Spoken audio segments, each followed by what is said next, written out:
welcome to Asking for a Trend. I'm Julie Hyman, and for the next half hour, we're breaking down the trends of today that will move stocks tomorrow. There's a lot to keep track of, so we're focusing on what you need to know to get ahead of the curve. Here are some of the trends we'll be diving into.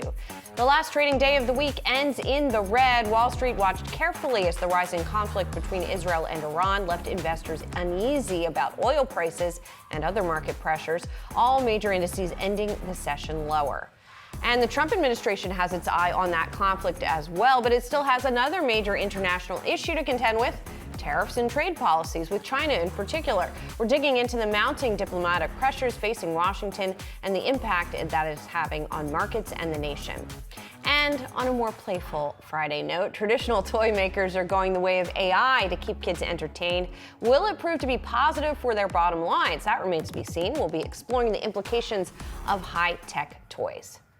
Well, Israel launching an attack on Iran's nuclear program and military leadership overnight, Iran retaliating with missile strikes of its own on Israel. The geopolitical uncertainty putting pressure on oil prices, which could then in turn have implications for President Trump's trade talks. For more, we're bringing in Marc, professor of international business diplomacy at Georgetown University. Marc, thank you so much for joining us. And I know you focus on trade, but obviously everything is connected. And in particular, we know that this administration has had the wind at its back in terms of leverage from lower oil and gasoline prices. That changed to some extent today. How does that potentially feed into these future trade negotiations?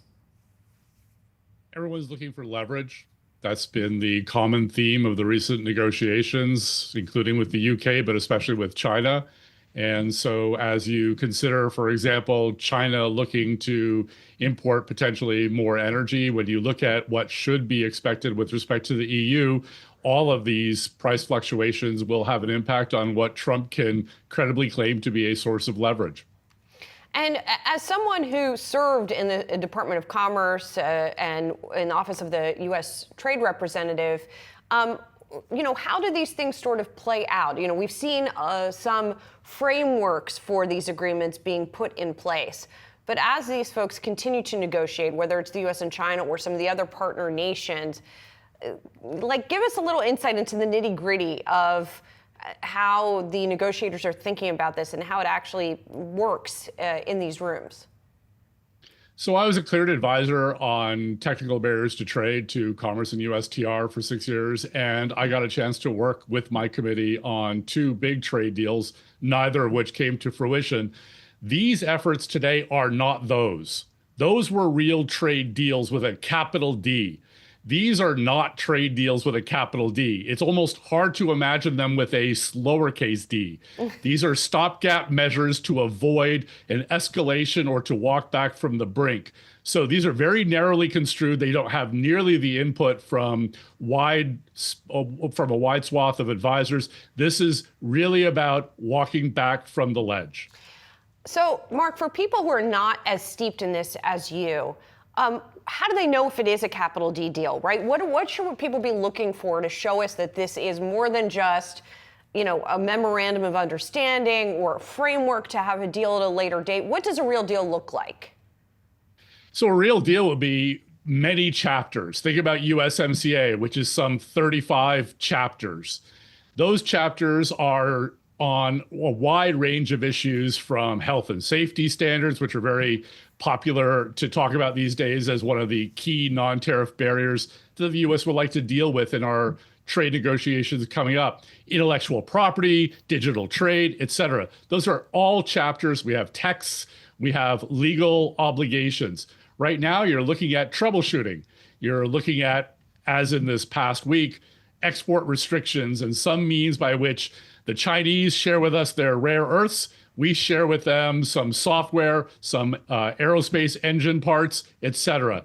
These are almost like Trump 1.0 barter deals to walk us to a better place. And in this go round, to de-escalate the ridiculously high tariff rates that we're seeing lobbied around almost with abandon. So July 9th is the next sort of deadline that we're looking at, right? That was the end of the announced tariff pause. So what do you expect to happen by that point? Does it seem like those rates could go back up in some cases, or are we going to get another sort of extension? My bet is we get an extension because it's not possible to deliver trade deals with every single trade partner. What that looks like, though, really is going to be dependent upon whether any countries are offering their best deals and whether Trump's even willing to listen. We've heard real mixed messages over the past few days. The Treasury Secretary says that there is likely to be a pause if we see good faith on the part of our trade partners. On the other hand, Trump said that he's sending out letters where he'll unilaterally dictate what those tariff lines will look like. So anyone's guess right now, but my bet is, especially with the new hostilities in the Middle East, we are likely to see an extension of the pause. And Marc, the trade frameworks that were put in place during the first Trump presidency were largely held over, at least many of them, during the Biden presidency. But there was a lot of criticism that the Chinese were not necessarily keeping their end of the agreements that had been put in place. So when you're doing a trade deal, how do you ensure, especially with a partner like the Chinese, how do you ensure that they do, that that's going to happen? Well, you have a consultative mechanism, and even the Geneva Pact that the Trump administration signed in mid-May with China, and that's really what we're reinforcing this past week, that had a consultative mechanism, or at least the promise of one. And after that, you can begin to talk about how you retaliate, how you impose sanctions on the other side for a failure to comply. But if you go back to Trump 1.0, the phase one deal, which, as you say, China didn't entirely live up to, had a lot of mechanisms, including a review that didn't look terribly dissimilar to what the WTO would offer in terms of dispute settlement. So you want some kind of mechanism that is shy of simply implementing higher tariffs on a unilateral basis. We're in a bit of a jam right now because this deal that was signed this past week isn't going to be long term, and the markets are going to be roiled again in anticipation of whether the Chinese live up to the deal in 6 months' time or whether they continue to restrict rare earths, and what the U.S. does under the name of national security. Marc, we'll look to catch up with you again as we get more details and get past that date. Thanks so much. Thank you. Consumer sentiment coming in higher than expected this morning, but the overall decline has been sharp since that spike earlier in the year. Yahoo Finance's Josh Schaefer joining me now with a closer look in our chart of the day.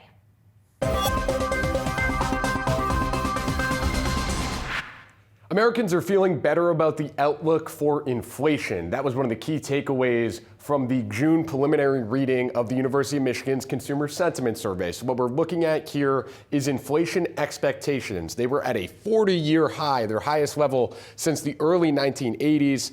And in June, as consumers digested some tariff rollback, those expectations fell. So we went from consumers expecting one-year inflation at 6.6% down to 5.1% in June.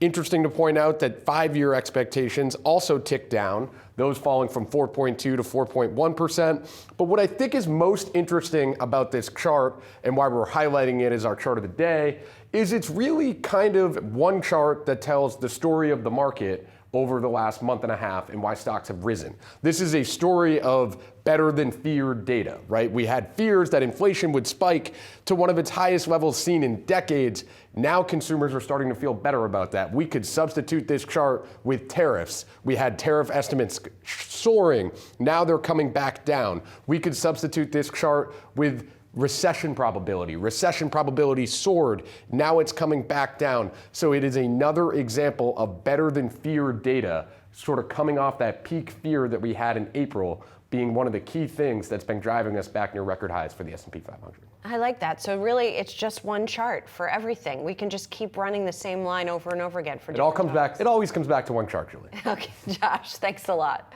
Stick around. Much more Asking for a Trend still to come.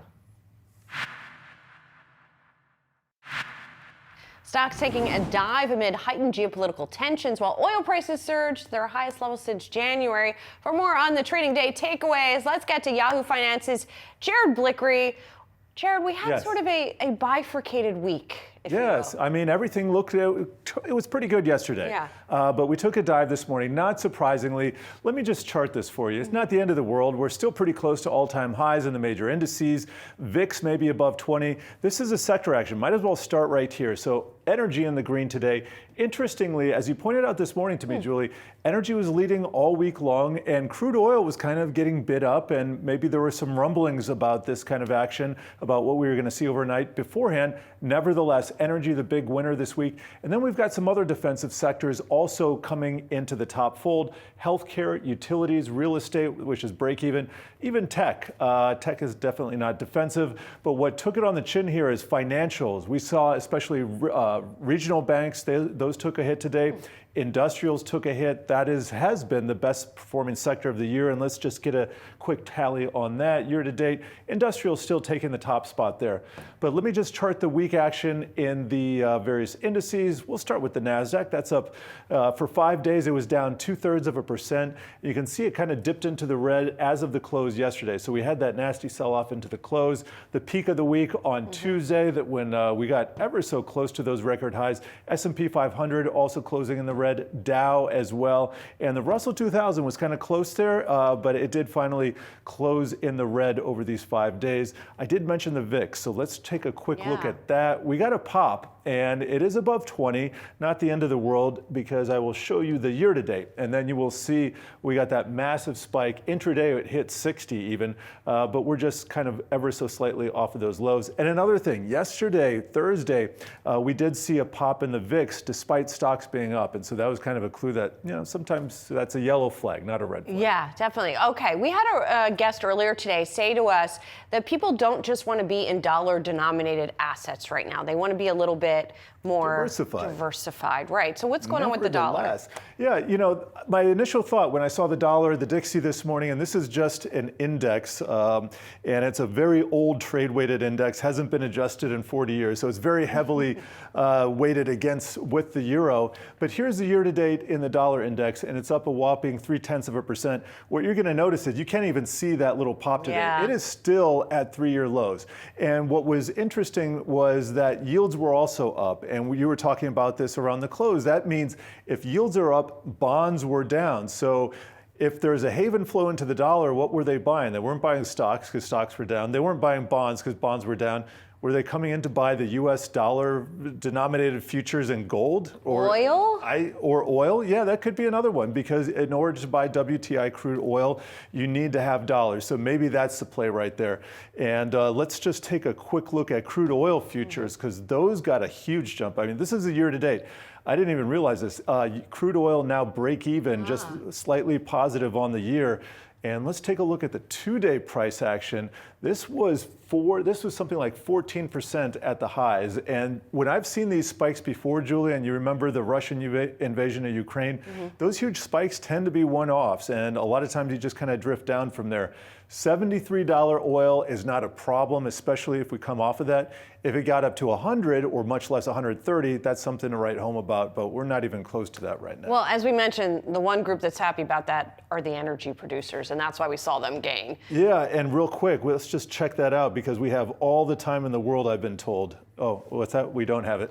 All right. Well, we could talk about something else then, which is, I know you're also watching, and there's the energy producers in today. There we go. You're watching gold versus Bitcoin. Yeah, so one thing that investors were buying today was gold. And I have this, don't write letters, gold greater than Bitcoin. And that's just the pure reaction function, because Bitcoin did not catch a bid off of that news. In fact, gold and Bitcoin were going in opposite directions, gold up here and Bitcoin down there. So let me get to my futures screen here, and we will see gold in the green and GC equals F. Thank you so much. Up 1.5% today. So short of the record highs here. And let's look at the year to date. It has just been chopping around. This is definitely not bearish action. And it looks like here like it's a record high, but intraday it is not. So gold futures kind of, I would be surprised if gold futures didn't reach another record. The question is, how much should they go beyond that?